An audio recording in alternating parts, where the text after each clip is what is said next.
Hey everybody, welcome to Fine Lines with Lauren.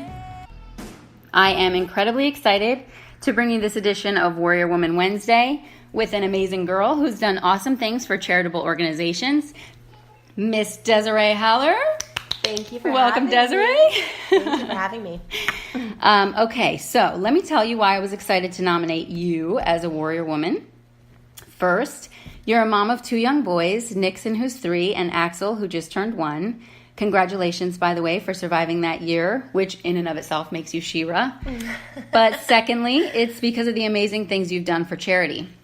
So for me, I'm a person who donates to whatever's easiest because honestly, I just didn't know any better. So then I started seeing your Facebook posts, which is basically what I want to talk to you about today. Because in following you on Facebook, I noticed, wow, she does all this amazing stuff for charity. And it seems like you have a way of finding the organizations where the majority of the proceeds go to the people who need it. So that's really what I want to talk to you about today. So how did you first get involved with these charitable associations and what inspired you to start doing this? A number of years ago, I was involved in a charity, and through my involvement, I learned that most of the proceeds were going to paying salaries and very little good was being done.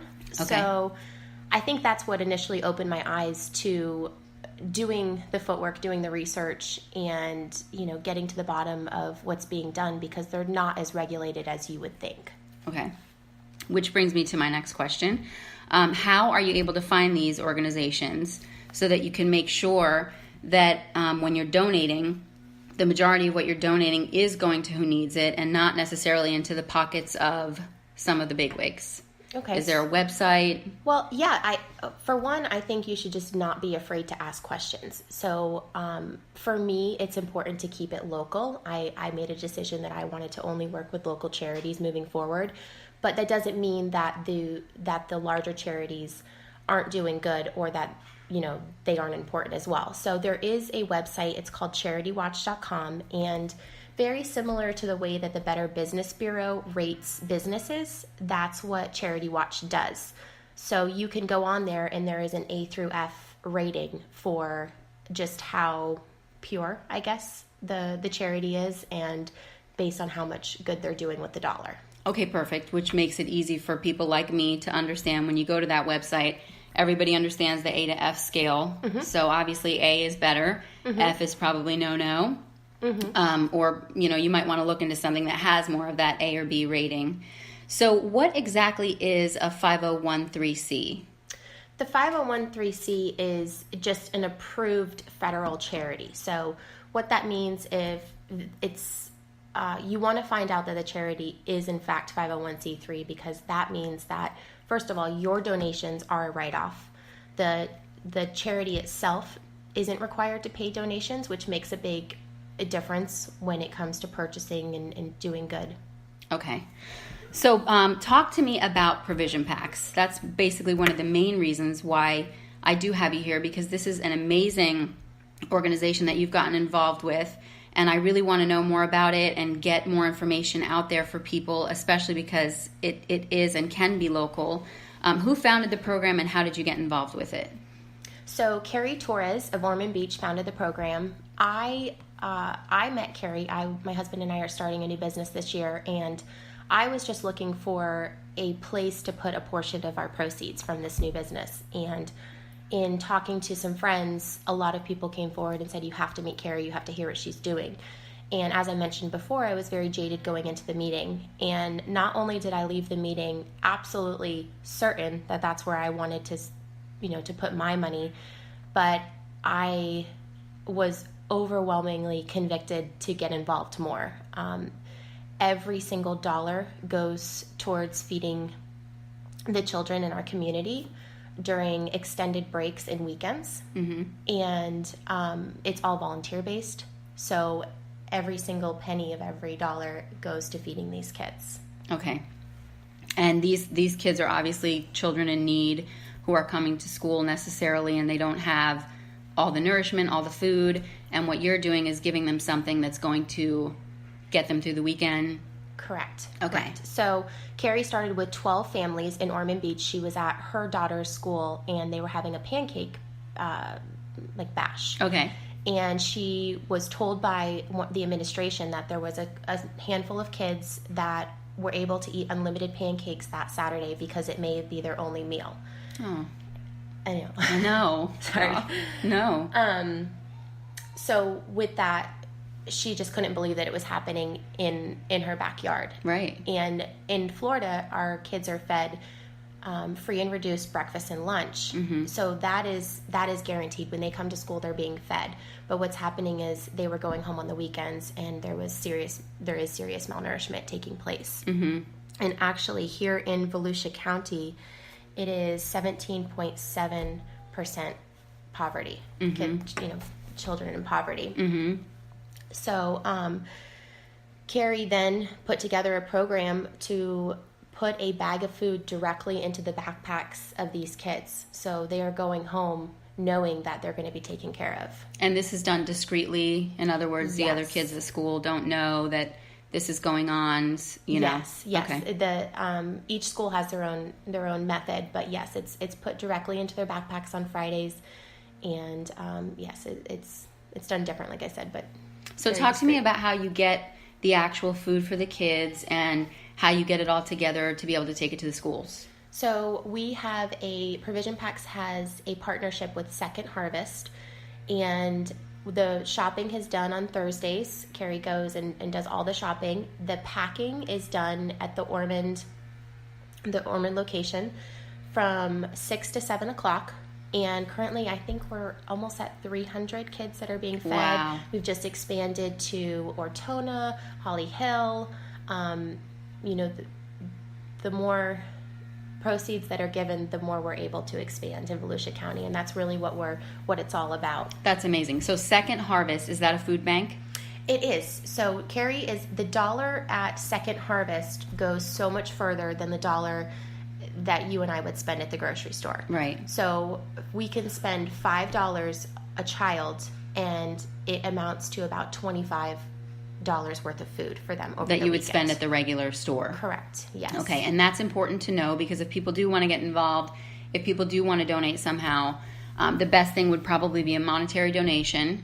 Yes. Rather than just donating some food that you might already have at home, or picking something up at the grocery store. If you really want to make the most of your donation, make the most of your money, monetary is best, because you guys can take it to the food bank and get way more for much less. Absolutely. Okay. Yes. Okay, perfect. That's good to know. Now, this program, I know you mentioned it's gone to other locations already, so that kind of answers the question of, is this going to expand? Can it expand? And how can people help locally or get it into their own towns? Well, there are a couple different ways. We are always looking for volunteers aside from the monetary donations. We do a lot of fundraisers throughout the year. There is a fishing tournament coming up. There's a golf tournament. We do a backpack bash party in October. So there are lots of ways to get involved. You can go to our website, and there is a sign-up sheet on the website that you can sign up for a time slot on Thursdays to pack the food. Perfect. You can make donations on the website. And as far as other towns, if someone is listening and they said, I really want that in a town, we would be more than happy to coach you and explain how Carrie did it for us, and make it available for you. Perfect. Okay, so there is room for expansion, which is great, I think, because this sounds like something that can be almost easily implemented into a lot of communities. Mm-hmm. There are kids out there that are going home hungry. Yes. Or are hungry on the weekends. And, I'm sure a lot of times these kids go home with food that's feeding themselves and maybe some of their siblings in some cases. Absolutely. And one of the things it does, so we talked about $25 to $30 worth of food. That's $120 worth of food that family didn't have to purchase themselves that month. So that allows them to allocate their finances towards keeping the electricity on, or paying another bill, or whatever the need may be. So it's our direct mission is not just nourishing the children, but helping the families as a whole. Which is important, because these things don't just go away for a lot of these kids. So it's nice that this is consistent. Does this go on throughout the school year? It does, yes. And then the extended breaks, Christmas, spring break, I mean, can you imagine not being able to look forward to a break from school because you're not able to know where your meal's going to come from? Yes. So you guys prepare for that as well? Yes. And the packs during the times are obviously much larger than what they would get on a Friday for just the 2 days. And you mentioned that for this particular program, for the one that's going on in Ormond, you guys get together on Thursday nights. For an hour. 6 to 7. It's an hour in and out. You can bring your older children, and we appreciate their help as well, but it's also really great for them to see. That's a good idea. Yeah. Get them involved. Definitely. So that's something else that I want to point out too, that if people just have a little bit of time that they can spare, this is not something that's hours and hours long. Someone else does the shopping, obviously, and then it's all brought to a central location. You're talking about donating an hour of your time to get together and help make these packs.